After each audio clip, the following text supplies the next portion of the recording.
Mr. Messi by Roger Hargreaves. Mr. Messi was the messiest person you've ever met in your whole life. He looked messy because he was messy in everything he did. You could always tell where Mr. Messi had been because he left a trail of messy fingerprints wherever he'd been. Oh yes, Mr. Messi was messy by name, messy by nature. Mr. Messi lived in a particularly messy looking house.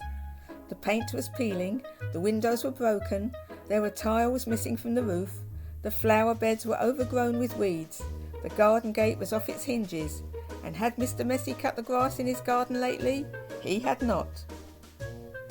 One morning, Mr. Messi woke up in his messy bed, yawned, scratched, got up, cleaned his teeth, leaving the top off the toothpaste, had his breakfast, spilling cornflakes all over the floor, and then set out for a walk, tripping over a brush he'd left lying in the garden 2 weeks before.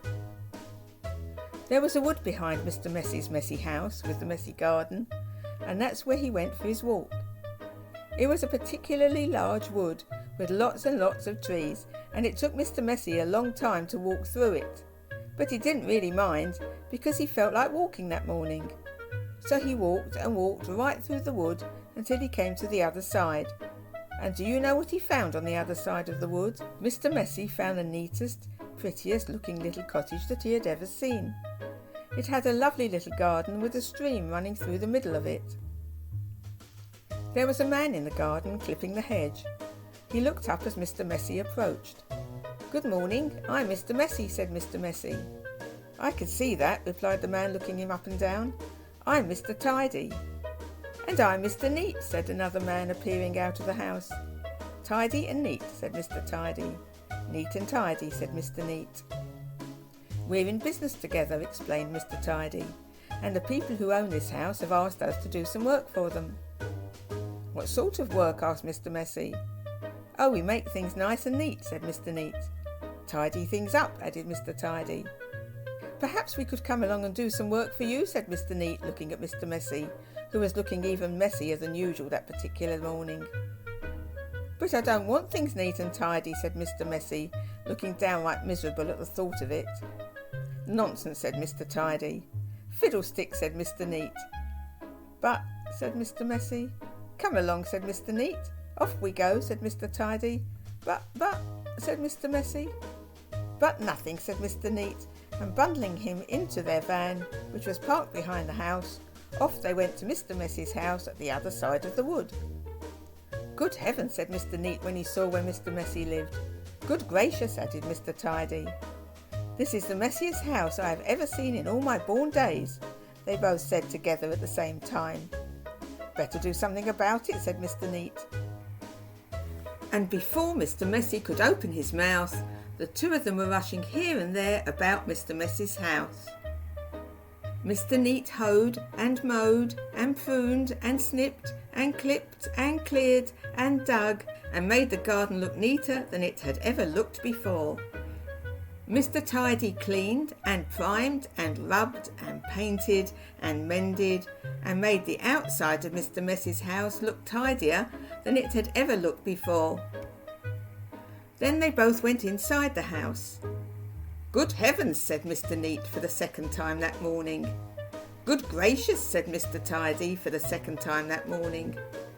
And then they set about cleaning the house from top to bottom. They brushed and swept and polished and scrubbed and made the inside of the house look neater and tidier than it had ever looked before. "There we are," said Mr. Tidy. "All finished," said Mr. Neat. "Tidy and neat," said Mr. Tidy. "Neat and tidy," said Mr. Neat. Mr. Messi just didn't know what to say. Then they both looked at Mr. Messi. "Are you thinking what I'm thinking?" Mr. Neat said to Mr. Tidy.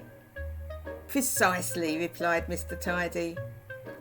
"What we're both thinking," they said together to Mr. Messi, "is that you look much too messy to live in a neat and tidy house like this."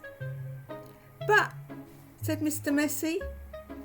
But whatever Mr. Messi said was no use, and Mr. Neat and Mr. Tidy whisked him off to the bathroom upstairs.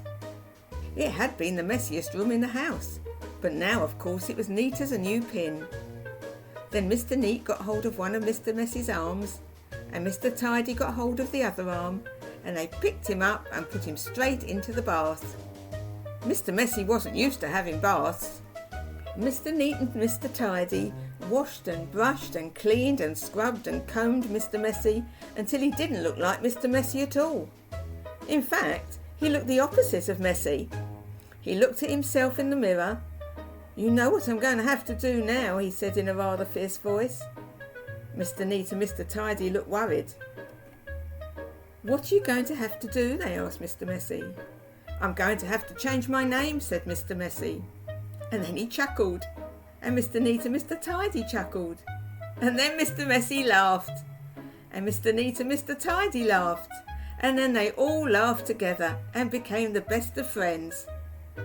And that really is the end of the story, except to say that if you're a messy sort of person, you might have a visit from two people, and you know what they are called, don't you?